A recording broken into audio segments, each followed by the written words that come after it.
ছাত্রদল তো ডাকসুর পক্ষে ছিলেন না। বছর খানিক আগেও, বছর দেড়েক আগেও নিজেদের নিরাপত্তাই নিজেরা দিতে পারেন নাই। ছাত্র দলের ক্যান্ডিডেটরা তারা বলে বেড়াচ্ছে যে তারা নির্বাচিত হলে বিশ্ববিদ্যালয়ে গেস্ট রুম গণরুম থাকবে না এবং ইশতেহারের ফুল ঝরে দিচ্ছে। ডাকসুতে তারা জেতার জন্য হাইপ ক্রিয়েট করতেছে। ওনারাই তো ডাকসু চান নাই। ছাত্রদল তো ডাকসুর পক্ষে ছিলেন না। ছাত্রদলের কেন্দ্রীয় সভাপতি রাকিব ভাই উনি এই মিটিংয়ে, ভিসারের নেতৃত্বে যে মিটিং হয় সেই তফসিল দেওয়ার আগে, সেই মিটিংয়ে তফসিল দেওয়ার পরপরই যে একটা হয় ওনাদের কমিটি দেওয়ার পরবর্তী যে মিটিংটা হয়, সেই মিটিংয়ে উনি বলেছেন যে ভিসারের বাসভবনের সামনে যারা মব ক্রিয়েট করেছে, রেজিস্টার বিল্ডিংয়ের সামনে যারা মব ক্রিয়েট করেছে তাদের বিচার করতে হবে। মানে আমাদের বিচার করতে হবে, আমরা যারা ডাকসুর জন্য অনুষ্ঠান করেছি।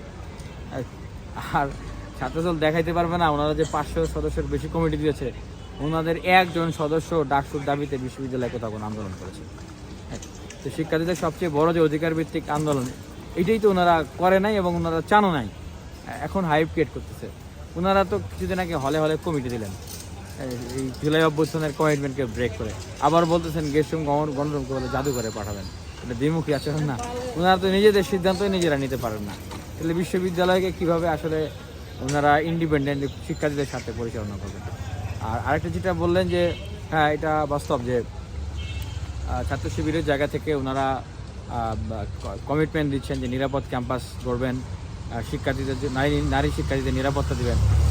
এখন ওনারাই তো বছর খানিক আগেও, বছর দেড়েক আগেও নিজেদের নিরাপত্তাই নিজেরা দিতে পারেন নাই। ওনারা বিভিন্ন ছাত্র সংগঠনের সাথে মিটিং মিছিল করে বা পদ নিয়ে ওনারা আসলে নিজেরা সার্ভাইভ করেছেন। তা আবার যদি সামনে প্রতিকূল পরিবেশ তৈরি হয়, তখন ওনারা যে শিক্ষার্থীদেরকে ছেড়ে দিয়ে আবার গুপ্ত অবস্থায় চলে যাবেন না, এটার কোনো গ্যারান্টি আছে? তা আমার মনে হয় যে অবশ্যই শিক্ষার্থীরা যারা ক্যান্ডিডেট আছেন, ক্যান্ডিডেটের অতীত, বর্তমান এবং ভবিষ্যতের মিশন সকল কিছু বিবেচনা করবেন। যারা বিগত সময়ে নিজেদের জান বাজি রেখে এই হলগুলোতে নির্যাতন নিপীড়ন হলে প্রতিবাদ করেছে, শিক্ষার্থীদের পাশে দাঁড়িয়েছে, অধিকার নিয়ে কথা বলেছে, আমার মনে হয় শিক্ষার্থীরা সেই বিষয়গুলোকে বিবেচনা করবেন এবং কেবলমাত্র যে মানে যেটা অনেকেই বলতেছেন যে নামের পরিচিতি জায়গা থেকেই যে হুট করে ভোট দিয়ে দেবেন, আমি এটা বিশ্বাস করি না। ঢাকা বিশ্ববিদ্যালয়ের শিক্ষার্থীরা অবশ্যই অন্তত ভোট দিতে যাওয়ার আগে তারা সেই প্রার্থীর অতীতের ব্যাকগ্রাউন্ড, বর্তমান এবং ভবিষ্যতে ওনারা কী করতে চান, ইশতেহার, এগুলো জেনে আসলে ভোট।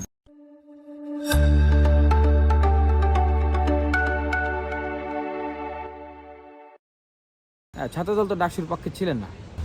বছর খানিক আগেও, বছর দেড়েক আগেও নিজেদের নিরাপত্তাই নিজেরা দিতে পারেন নাই। ছাত্র দলের ক্যান্ডিডেটরা তারা বলে বেড়াচ্ছে যে তারা